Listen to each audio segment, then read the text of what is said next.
misterio que tenía que ver con que Juan el Bautista murió antes de que Cristo fuera a la cruz. Por lo tanto, él no tuvo la oportunidad de cómo es, de recibir lo que la iglesia de Jesucristo, gracias, recibió estando allí reunidos en el libro de los Hechos. Quisiera también comentarles que eso nos ha llevado a nosotros a una posición nueva, a una posición de autoridad en el mundo espiritual. ¿Por qué? Porque la autoridad es Cristo mismo. Todas esas cosas le he ido diciendo de una o de otra manera. Y el mensaje que nosotros como iglesia deberíamos dar todo el tiempo es Cristo Jesús.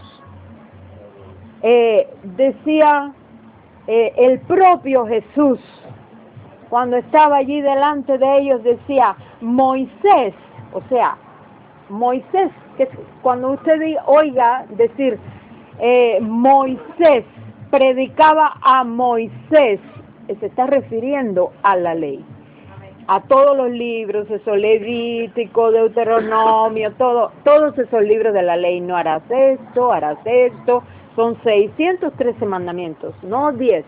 Entonces, el propio Jesucristo dijo, Moisés tiene quien le predique todos los días en la sinagoga. Pero el Hijo del Hombre, Él mismo vino a hablar de sí mismo. Y ese es el contenido, por ejemplo, del Evangelio de Juan. Yo soy el camino, yo soy la resurrección, yo soy la vida.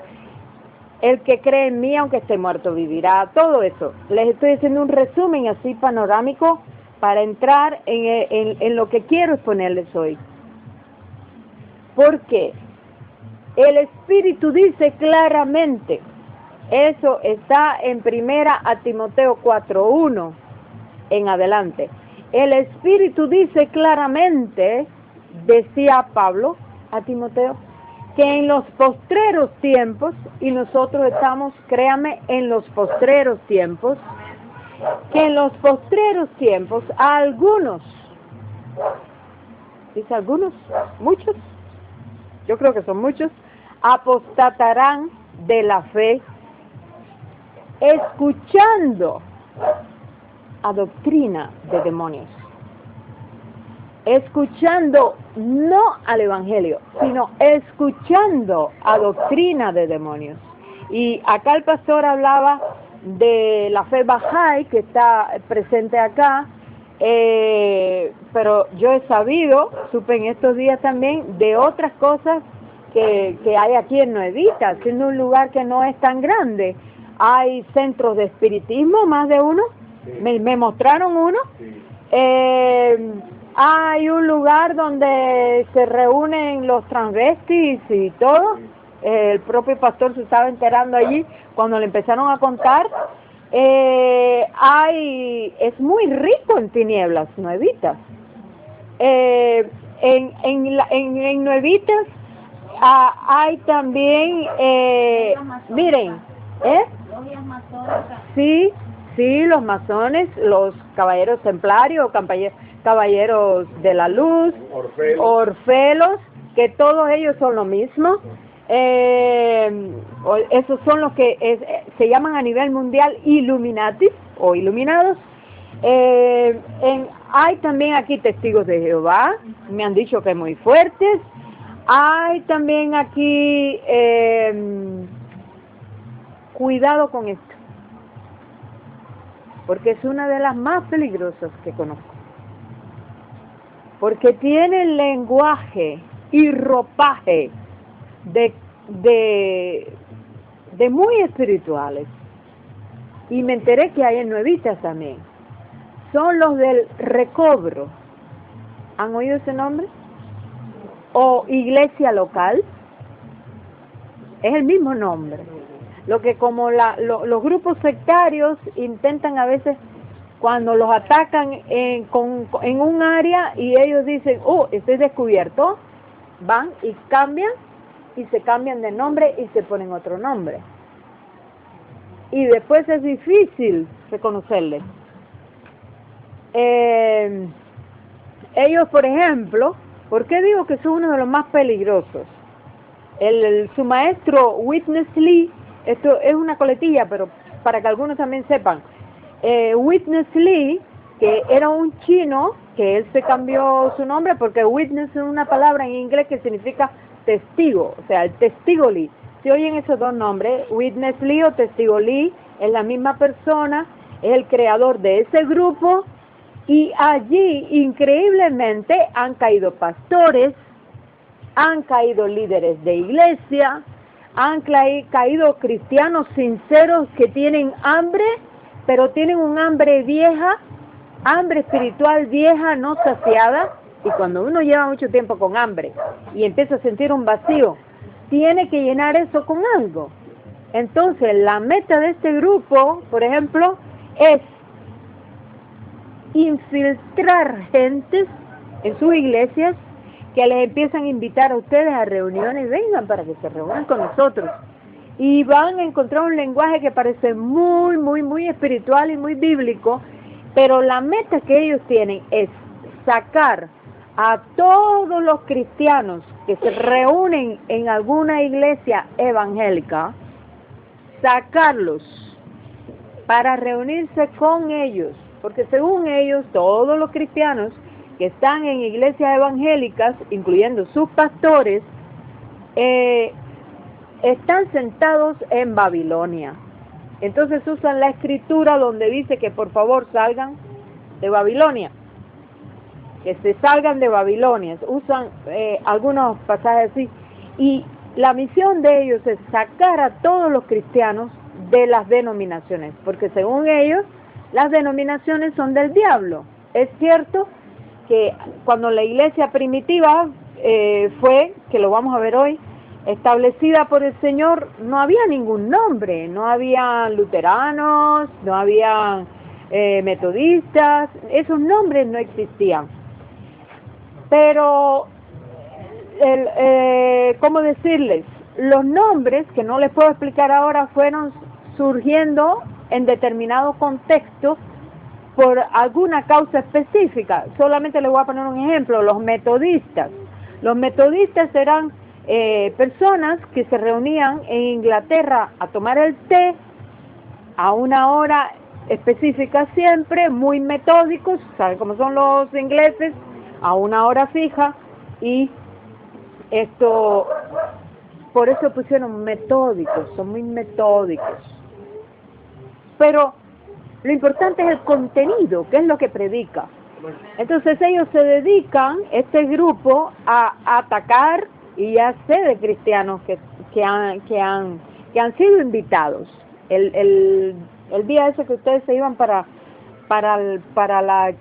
ese lugar donde están ahora, para ese retiro, algunas personas me confesaron, mira, a mí me han invitado, e incluso me han llegado a marear un poquito, porque me fui, claro, tienen una enseñanza que es muy bonita, que parece, y entonces el propósito de ellos es sacarle de la iglesia, porque según ellos están en una denominación que es algo falso, pero al final ellos mismos han creado también una denominación que le llaman iglesia local, y que le llaman también el recobro, y que tiene otros nombres más. Entonces, con eso en mente, les quiero decir y dejarles por reto que estudien las escrituras, que no se queden ahí con la mente pasiva, esperando que le den todo, y que siempre pasen todo por el filtro de la palabra. Hay unos pasajes muy reveladores en la escritura, aunque a veces estén ellos expuestos de una manera así un poquito velada, y el significado esté un poquito como en oculto, pero el Señor nos ha dado el Espíritu Santo para que es nuestro maestro, para escudriñar y comprender todas las cosas.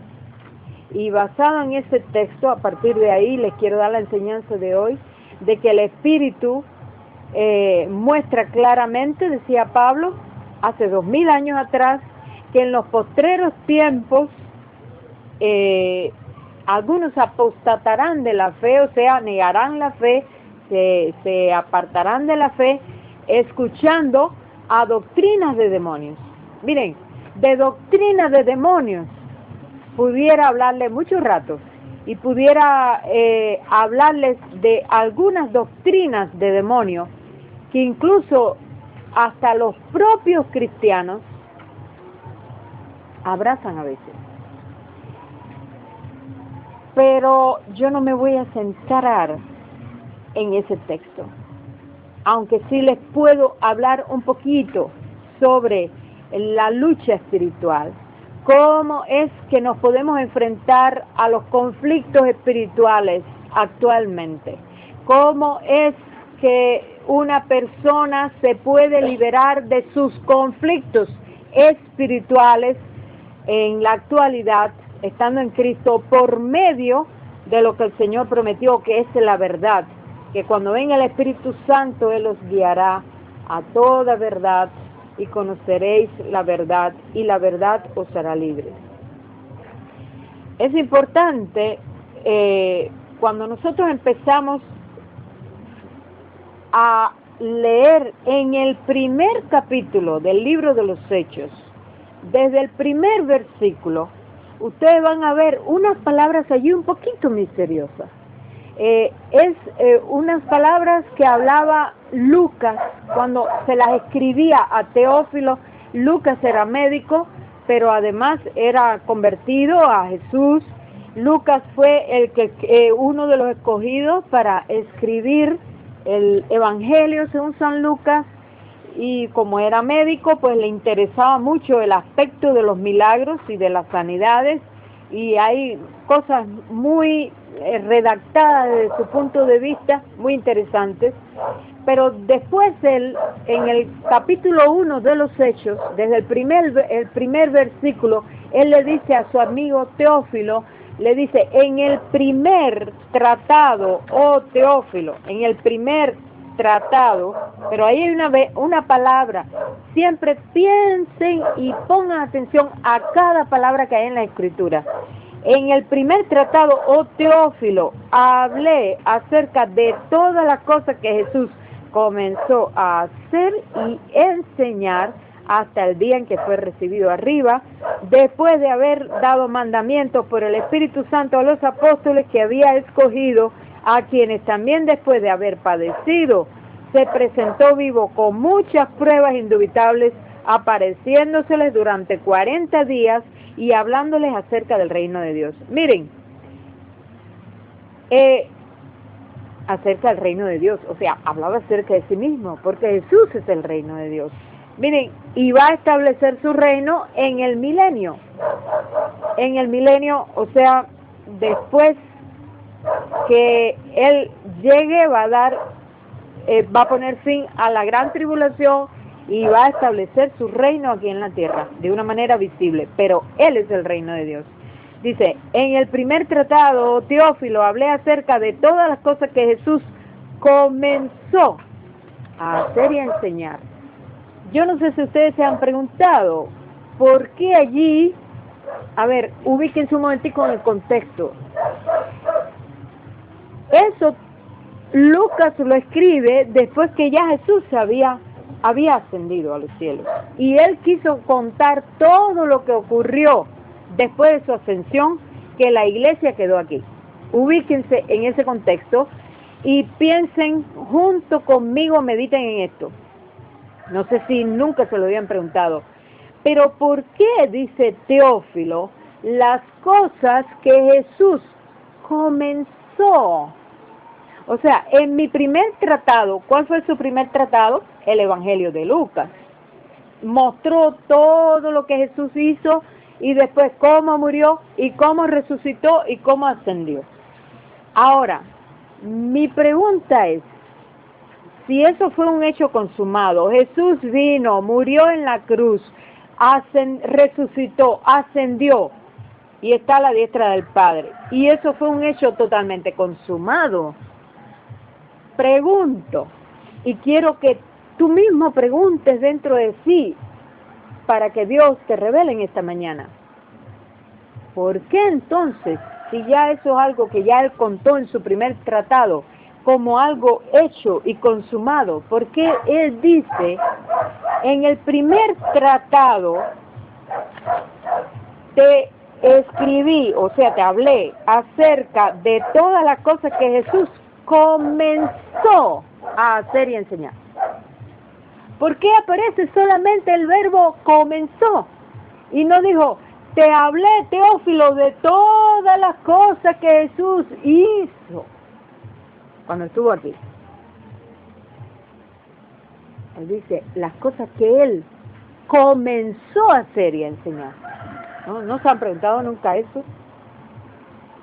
Díganme algo, por favor. Sí, no, háganme así con la cabeza, ríense, lloren, pero para yo saber que están conectados conmigo. No, nunca se habían preguntado eso. Miren, yo hubo un tiempo que me pregunté eso y le dije al Señor, yo quiero saber eso, hasta que Dios me lo reveló. Él comenzó a enseñar y a hacer cosas, pero Él no las dejó ahí. Él las quiso seguir después de su partida por medio de su iglesia. Nosotros somos testigos. ¿De qué somos testigos? No son los testigos, los mal llamados testigos de Jehová, no son los verdaderos testigos de Dios. Si has estado estudiando con los testigos de Jehová, te has estado nutriendo de una enseñanza bien diabólica, porque ellos parten de el hecho de que dicen que Jesús no es Dios, es un ángel. Por lo tanto, te han nutrido de enseñanzas, de doctrinas de demonios, de la que enseñan que en los postreros tiempos algunos van a apostatar de la fe escuchando a doctrinas de demonios.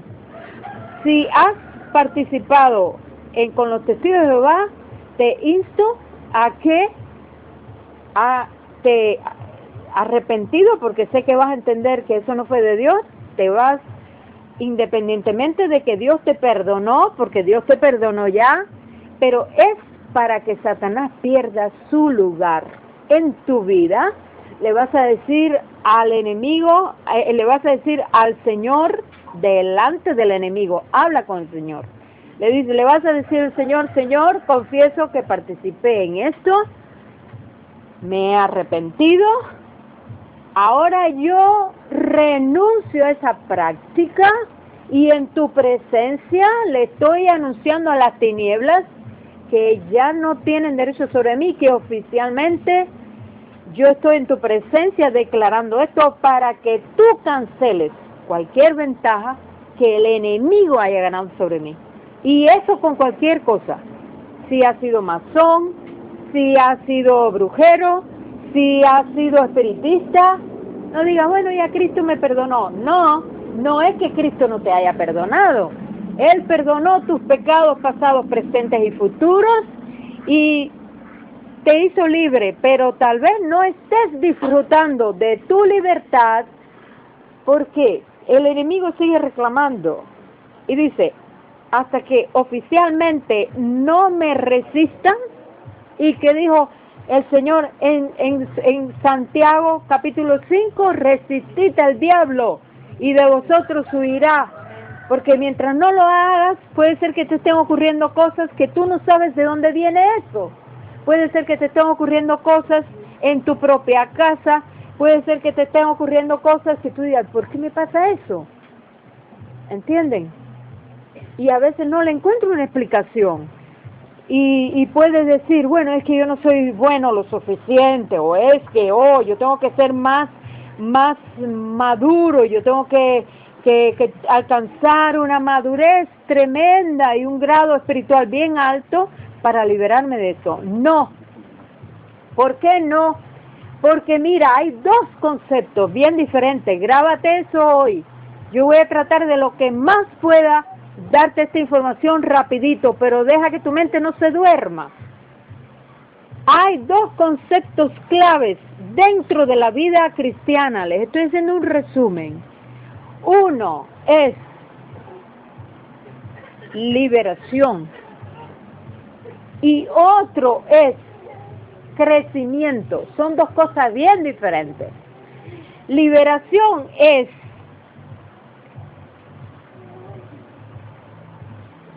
que yo con el Señor, porque Él es quien me libera, me va a liberar de cosas que hay en mi vida que yo no sé ni por qué algunas están ahí. Eso es liberación. Y madurez es que una vez que soy libre, voy a ir creciendo. Voy a ir alcanzando madurez. Voy a entender la escritura de una manera nueva. Generalmente exploro 7 áreas con las personas.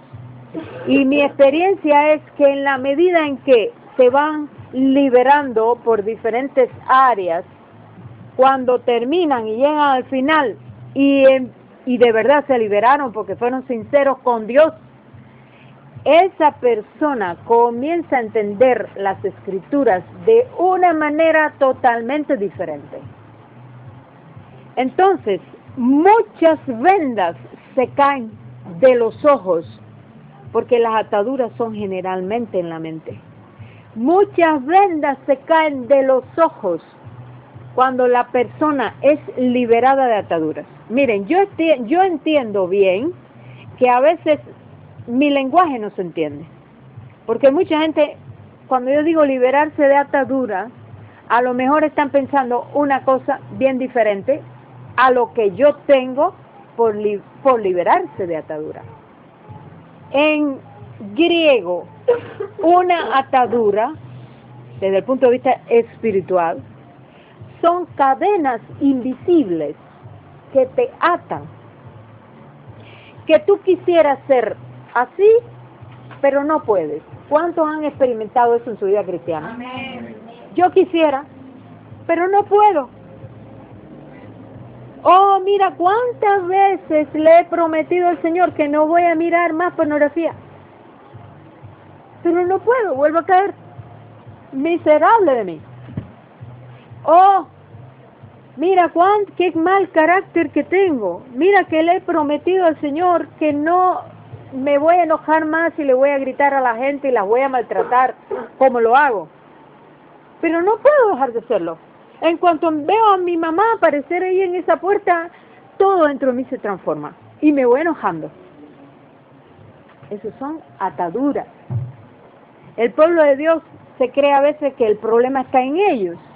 No, el problema está en que hay ha quedado un grado de ceguera y ha quedado un grado de engaño en la mente. Yo recuerdo que hace años ayudé, o más bien el Señor por medio de mí, porque siempre lo que hago es transmitirle a la gente la verdad de las Escrituras. Y recuerdo que esta joven me oyó a mí hablar acerca del perdón y demás. No sé si lo he dicho aquí porque a veces hablo y después no recuerdo. Pero no recuerdo lo que dije, dónde lo dije. Pero ocurrió así que ella me vino a contar. Si lo conté me lo dicen para no seguir adelante. Ella me vino a contar, después que oyó mi conferencia en el seminario, me vino a contar que tenía una situación difícil con su papá, porque su papá nunca le había mostrado amor, nunca, hiciera ella lo que hiciera. Y ella quería todo el tiempo andar pegada a su papá, pero era para ganarse el corazón de su padre, para ganarse la aceptación. Y miren, su padre, porque ellos vivían en el campo, su padre araba la tierra y ella araba la tierra junto con su padre. Aprendió a arar, aprendió a enyuntar bueyes, aprendió a hacer todos esos trabajos duros del campo, a atender la cosecha, sembrar, recoger la cosecha, todo. Manejar tractor, todo. Pero ella no, de ninguna manera podía tener esa comunión con su padre. Entonces, ella tenía una amiga con quien ella compartía sus cosas. A veces, yo pongo ejemplos. porque me doy cuenta que cuando yo estoy contando algo, no entienden mi lenguaje. Y después dicen que yo dije una cosa que no dije. Entonces, por ejemplo, esta muchacha, le voy a ilustrar lo que es una atadura. ¿Y de qué manera usted puede quedar atado a una cosa aunque no quiera? Y esta muchacha cuenta, me contó en aquel entonces, que tenía una amiga también de la iglesia que siempre venía a visitarle, y con esa amiga ella se abría y le decía, óyeme, mira, mi padre, me pasa esto con mi padre, mira que y siempre le contaba y se quejaba, y la otra le daba cariño y le decía, ay, mira, vamos a orar por él, y tú vas a ver, él se va a convertir, y cosas así, la consolaba, no llore, le pasaba la mano, todo eso. Y un día que la muchacha está nuevamente allí, era de noche y las dos se quedaron en casa, ella otra vez, oye, mira, mi papá me hizo esto y esto y esto, entonces la otra, sí, que estaban en la cama, la abrazó así un poquito y dijo, ay, mira, y dice que nunca a ella le había pasado eso. Se miraron a los ojos y en cuanto se miraron, le surgieron a ambas, o sea, pero a ella específicamente, que me contó que nunca había tenido esa experiencia, le surgieron deseos homosexuales. Y le surgieron deseos, algunos me miran, sobre todo la gente de que a lo mejor nunca ha tenido que experimentar cosas así muy duras en su vida. Hay gente que han nacido en un hogar cristiano, han tenido toda su vida así, un solo novio, se han casado con su único novio, han tenido el amor de un padre, y tal vez no puedan entender que estas cosas pueden pasar, pero sí ocurren. Y ella contaba, ¿no? Ella contaba cómo, déjame ver si puedo, porque yo también estaba grabando. Ella contaba cómo en ese momento fue una atracción muy intensa. Ellas se besaron al estilo que lo haría un hombre y una mujer. Y surgió todo ese torrente de emociones. Entonces, ¿sabe qué? Que se asustó y le dijo a la muchacha, óyeme, eso no puede ser porque tú y yo somos cristianas, vete. No, pero mira que yo estoy enamorada de ti. No, oye, ni me hables de eso, nosotros somos cristianas. Yo no sé ni cómo caí en eso, vete, no te quiero ver nunca más y no vengas nunca más por aquí. Y la muchacha desde abajo, del piso abajo, cuando salió, le armó un escándalo y todo el mundo se enteró. Y claro, se enteraron en la iglesia, los pastores la rechazaron, ¿entiendes? En vez de ministrarle la verdad, la pusieron a un lado leprosa. No te queremos tampoco, porque eso está pecado lo que estaba. Pero ocurrió lo siguiente, que a partir de allí, ella me contó, a mí no me interesan las mujeres. Yo no me fijo en las mujeres, ni me gustan las mujeres, ni me siento atraída. Pero cuando pienso en aquella muchacha, sí empiezan a surgir en mi cuerpo cambios. Y yo no sé por qué.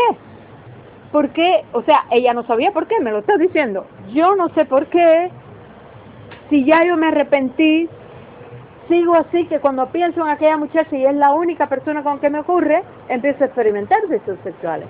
Y le dije, ¿sabes por qué? Porque en este momento has contraído, desde que eso ocurrió, una atadura en tu vida. Has contraído una atadura en tu vida. Aquí dice Lucas, en el capítulo 1, el versículo que le estaba diciendo, que en el Evangelio de Lucas, según San Lucas, él contaba acerca de las cosas que Jesús comenzó a enseñar y a hacer. Porque Jesús se fue con la óptica de que cuando cada uno de nosotros recibiéramos el Espíritu Santo, íbamos también a enseñar y a hacer su obra. Incluso dijo que nosotros haríamos una obra mucho mayor que la de Él. Nunca han oído esas palabras. Dicen, de cierto os digo, el que en mí cree, las obras que yo hago, Él también las hará. Pero después dice esta parte, que no la creemos mucho, y aún mayores hará. ¿Por qué? Porque yo voy al Padre. ¿Qué estaba queriendo decir con eso, amados hermanos? Él estaba queriendo decir, cuando yo me voy al Padre, yo voy a regresar en el arrebatamiento. No. Juan 14, independientemente de que va a haber arrebatamiento. En Juan 14, si lo leen bien, y capítulo 14 y capítulo 15, él, como un anticipo de todo lo demás, está diciendo que cuando Él viniera, ¿en qué manera? En la manera del Espíritu Santo a vivir dentro de ti. Cuando Él viniera, tú ibas a estar junto con Él para siempre. Y dice la Escritura, cuando Él está hablando acerca de eso en el Evangelio de Juan, en Juan 14, Él dice, les conviene que yo me vaya, porque si no me fuera, no puedo venir. Claro, en la condición humana en que Él estaba aquí, no podía vivir dentro de ti. Él tenía que irse y venir a derramarse dentro de aquellos primeros discípulos y también en nosotros de una manera invisible, de el Espíritu de Dios mismo derramándose dentro de ti. Por eso Él dijo, os conviene que yo me vaya. ¿Por qué? Porque mientras no se fuera, no les podía mandar el Consolador, que es Él mismo, porque dice, el Espíritu del Padre, dice la Escritura, pero dice también el Espíritu de Dios, ¿no? Y dice también el Espíritu de Cristo. Ese es el Espíritu Santo. Él vino a darnos a conocer al Padre, pero el Espíritu Santo, y no me canso de decirlo, vino a darnos a conocer al Hijo, a que está en el Hijo, que el Hijo es el verdadero Dios y que el Hijo es la vida eterna. Por lo tanto, estando en el Hijo, estás en el Padre, estás en el verdadero Dios, estás en el verdadero Dios, estás en la vida eterna, porque Él es la vida eterna. Yo no sé qué es lo que Satanás quiere que la iglesia racionalice y diga otras cosas. Yo quiero decir y enseñarte hoy lo que dice las Escrituras. Y cada uno tiene responsabilidad de decidir creer lo que dice la Escritura o no. Si decides no creer lo que dice la Escritura, nunca te vas a apropiar de la verdad. Pero si decides creer lo que dice la Escritura, te la vas a apropiar. Si decides creer, tus oraciones van a cambiar. Porque no vas a pedir lo que ya tienes. Lo que ya tienes no lo vas a pedir porque ya lo tienes. Es lo que hizo el hijo, no el pródigo, el otro hijo, el rico, el hijo que se quedó en casa. Ese no tomaba de las cosas del padre, aunque eran suyas, estaban allí, no las disfrutó. Se quedó esperando a ver si el padre un día se las daba. Y él le dijo, hijo mío, todas las cosas son mías, son tuyas. O sea, disfrútalas, ya te las di. Entonces, cuando el Espíritu Santo vino a darnos revelación de Cristo, y eso les decía que Juan 14, estos abuelos, si alguien se interesa les puedo explicar más concretamente, porque estos abuelos de pájaro es un mensaje temático para que se queden meditando en eso. Y ustedes mismos también investiguen lo que dice la Escritura. Juan 14 siempre nos dicen y nos limitan ese pasaje al rapto.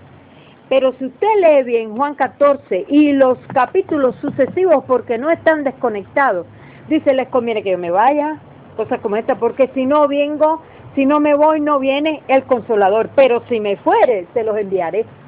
O sea, si me fuere, vendré otra vez. Se dice, todavía, y el mundo el mundo no me verá más. ¿Por qué? Porque el mundo no iba a recibir el Espíritu de Cristo. Todavía un poco, miré y regresaré otra vez, para que donde yo esté, ¿dónde? En los lugares celestiales, vosotros también estéis. Ahora, si me quieren acusar de que estoy enseñando una herejía, yo acostumbro a concatenar las escrituras y a no tomar pasajes aislados. Efesios capítulo 2 dice que el Padre, juntamente con Cristo, ya nos hizo sentar juntamente con Él en los lugares celestiales. Entonces, lo que Jesucristo estaba diciendo, les conviene que yo me vaya. Porque mientras yo estoy aquí en cuerpo humano, yo no puedo vivir dentro de ustedes. Pero cuando yo me vaya, les enviaré al Consolador, que era la promesa del Padre. Y entonces, todo ese capítulo, todo, dice, si me amáis, a partir del 15, guardad mis mandamientos. ¿Cuáles eran sus mandamientos? Hay que entender también el lenguaje de Juan. Acuérdense que yo les decía que el Evangelio de Juan es el que vino a presentar a Cristo, no a la ley. Por lo tanto, los mandamientos que Él le dio, según Juan, y léanse Juan completo, de punta a cabo, fue, creed en mí. El mismo Juan dice, Señor, ¿qué tenemos que hacer para cumplir las obras de Dios, los mandamientos de Dios? Él le dijo, creed en mí. Esa es la obra del Padre. Ese es el mandamiento. Creed en mí. Entonces Él dice, si me amáis, guardad mis mandamientos. ¿Cuáles? Creed que yo soy el que soy, que yo soy, todo eso que Él dijo en Juan que era. Creed que Él es el Hijo de Dios. Creed que Él es el Salvador del mundo. Creed que solo en Él hay vida eterna, porque Él es la vida eterna. Creer que todo eso es lo que Él quiere que creamos. Dice, y yo rogaré al Padre. Fíjense, ese ruego va dirigido para favorecer a los que creen. Y yo rogaré al Padre y os dará otro Consolador, que es el Espíritu Santo, para que esté con vosotros para siempre. Y después dice, el Espíritu de verdad, al cual el mundo no puede recibir, porque no le ve ni le conoce, pero vosotros lo conocéis, porque mora con vosotros. Estaba ahí parado, delante de ellos. Mora con vosotros, ¿y qué dice? Y estará en vosotros. Pero hasta que no se fuera, no podía estar dentro de ellos, porque mientras estuviera allí delante de ellos, lo podían tener solamente ahí como un hombre, y Él desde afuera concederles autoridad, pero Él, que es la autoridad, todavía no vivía dentro de ellos. ¿Entienden la diferencia? Así que, amado y amada, si tú recibiste al Espíritu Santo, tú tienes la autoridad en tu vida. No digas, ay, porque es que tengo que tener un gran nivel para entonces poder tener autoridad sobre el maligno. No os dejaré huérfanos. Miren, no se puede, ese es el versículo que cogen para hablar del rapto. Pero me maravilla cómo de generación en generación han descontextualizado ese verso, porque ese verso está concatenado con los anteriores y está concatenado con los que le siguen, con los sucesivos. Dice, ¿qué estás diciéndole? Que les conviene que me vaya. Si me amáis, guardad mi mandamiento, y os rogaré al Padre para que les dé otro Consolador, el Espíritu de verdad, que el mundo no lo puede recibir. Es lo que está diciendo, pero porque no me conoce, pero vosotros le conocéis, porque mora con vosotros y estará en vosotros. Y después, ¿qué dice el 18? No os dejaré huérfanos, vendré a vosotros. ¿Cuándo vino Él? En Pentecostés capítulo 2. En Pentecostés capítulo 2, Él vino en la persona del Espíritu Santo. Me llama mucho la atención de el mensaje que Pedro tuvo en el capítulo 2, cuando justo se derramaba el Espíritu Santo. Él no empezó con lo que siempre se le enseña a la gente, que hay que predicarle paso número 1, paso número 2, paso número 3 y paso número 4, y presentarle las 4 leyes espirituales y todo eso. Cuando yo me convertí, me llamaba mucho eso la atención, y yo decía, ¿por qué el mensaje de Pedro fue tan simple? ¿Y por qué se convirtieron aquel día como 3,000 personas? ¿Saben por qué? Porque Pedro predicó a Jesús. Cuando empezaron la gente a hablar en lengua, ¿qué fue lo que Pedro dijo? Habló y dijo, no, aquí no hay ninguno borracho. Lo que pasa es que Jesús, ¿se acuerdan aquel Jesús que hace poco fue clavado en la cruz, que no murió, dice murió pero resucitó? Ese Jesús, él predicó a Jesús. Es eso que ha sido derramado, eso que ustedes veis y oís, es lo que es la misma persona de Jesús. Léanlo en casa porque yo no me puedo detener ahí, para que vean que fue Jesús mismo. Entonces, cuando en Juan 14:18 dice, no os dejaré huérfanos, vendré a vosotros. Todavía un poco, o sea, un tiempito breve, va a ser breve porque fueron 9 días después que Él ascendió. Todavía un poco y el mundo no me verá más. Él iba a ir a la cruz y después de la ascensión, a los 9 días, se iba a derramar en Pentecostés. Todavía un poco y el mundo no me verá más, pero vosotros me veréis. Vosotros me veréis, porque yo vivo, vosotros también viviréis. ¿Cuándo? Cuando reciban el Espíritu Santo, iban a recibir el Espíritu de vida dentro de ellos. Y ellos iban a dejar de estar espiritualmente muertos para estar espiritualmente vivos. Ese es un mensaje que Satanás se ha encargado de que la iglesia no lo vea muy claro.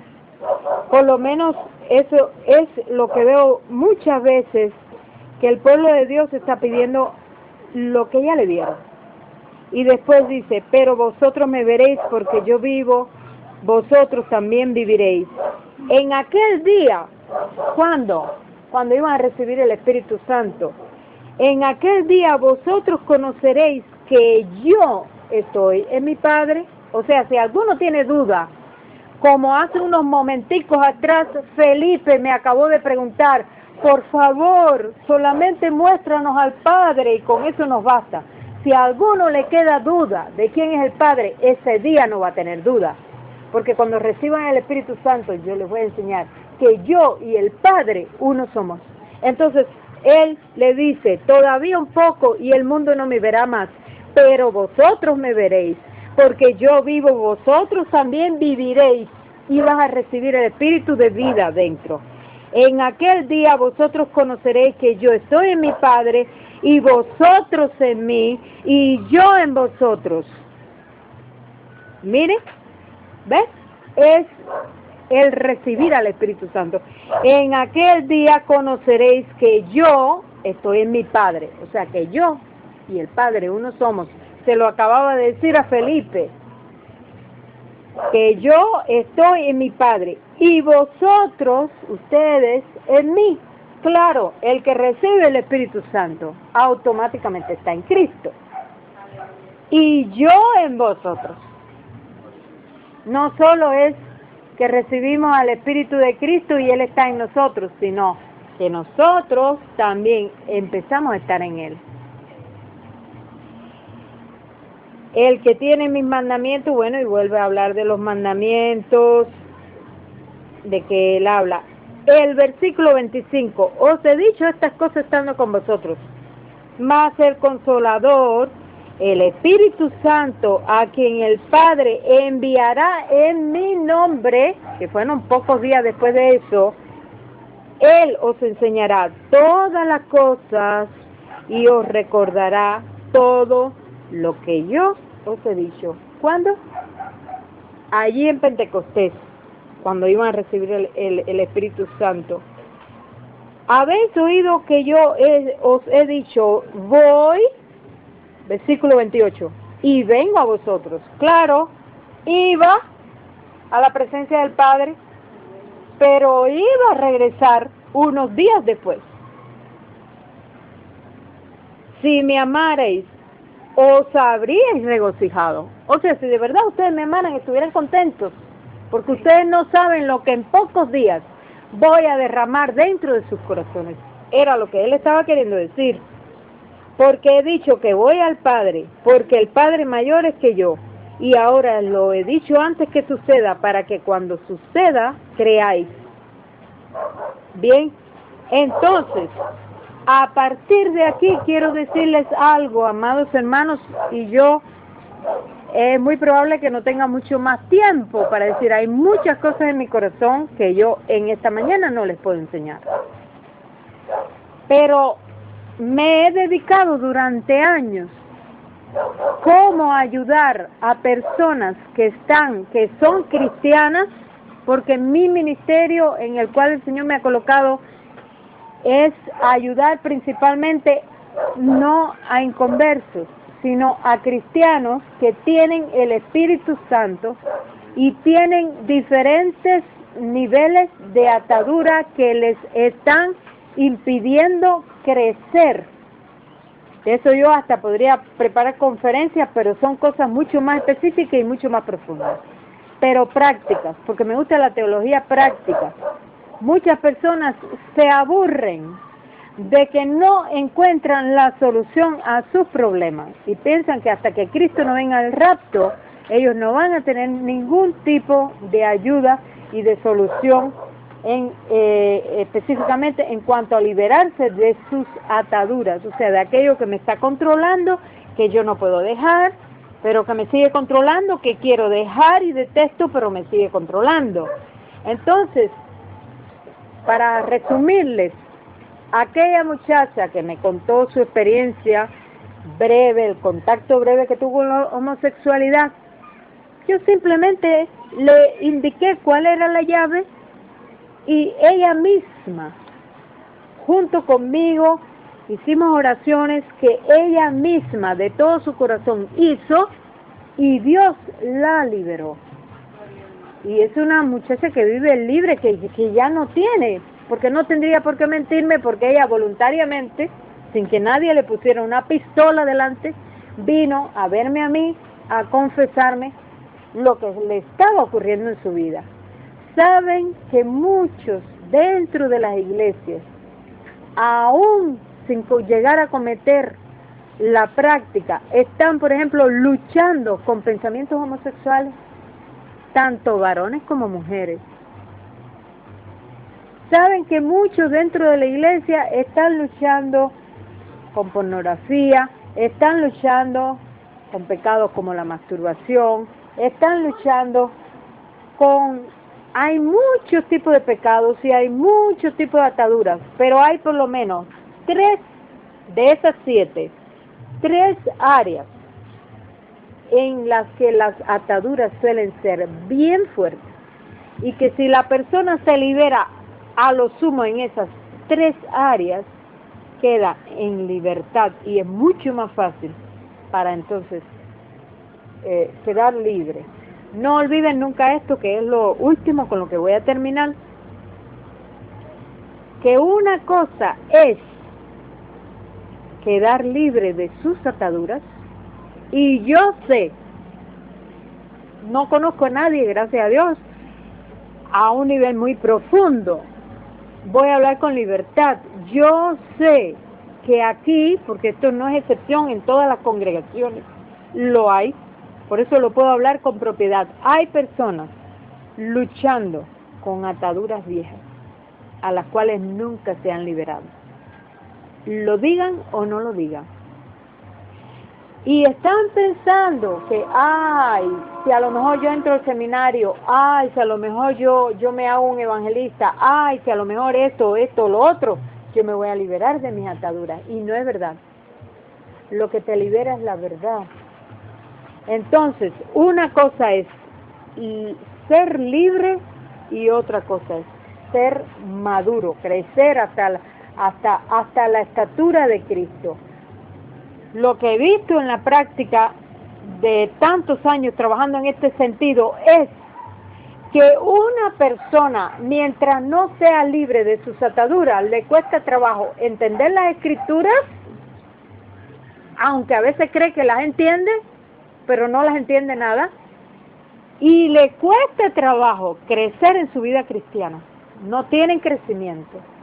Hay muchos tipos de ataduras en muchas áreas. Encontramos, por ejemplo, los que padecen de bulimia, los que padecen de anorexia, algunos que tienen casi que todo el tiempo pensamientos suicidas, algunos se odian a sí mismos y cuando nadie los ve se arañan, se alan el pelo, se cortan, ¿entienden? Y ellos no saben por qué son así, por qué no pueden cambiar y qué es lo que les está pasando. Y muchos llegan a creer y a dudar si no será que es que se están volviendo locos.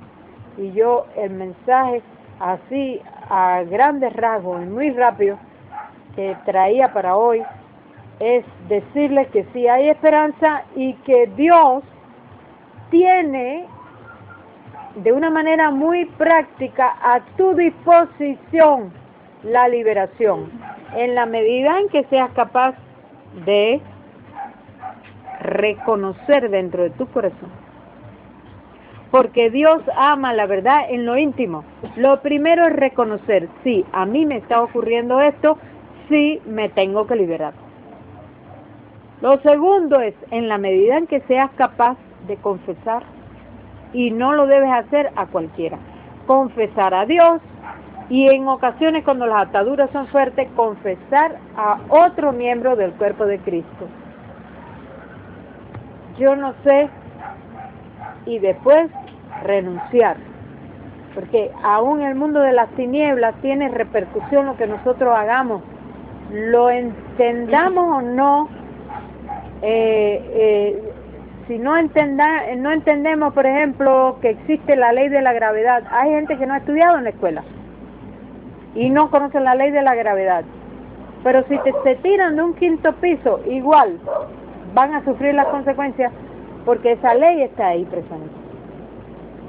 Yo no sé, tal vez para muchos ha sido densa la prédica, pero eso es lo que ha habido en mi corazón y me gusta ser fiel a lo que Dios pone en mi corazón y eso es lo que les he dicho. Y si, no sé, alguno siente, hoy sí, yo he tenido esto por mucho tiempo en mi vida, lo voy a hablar con mi pastor, o voy a aprovechar también que la hermana está aquí, pues se pueden acercar con libertad, porque lo que sí no es de Dios es que sigas durante años y años y años viviendo escondiéndote y escondiendo algo y llevando algo de lo cual Satanás se está aprovechando para hacerte la vida imposible y para hacerte ver que eres tú el problema, no es él, cuando en realidad las ataduras son producidas por él. O sea, son demonios que no pueden venir a vivir dentro de ti, porque si tienes el Espíritu de Dios, donde está el Espíritu de Dios no puede vivir un demonio, pero desde fuera te controlan y la lucha es aquí en tu mente. El Señor les bendiga y mi deseo es que la enseñanza esa pueda llegar a los frutos en el nombre de Jesús.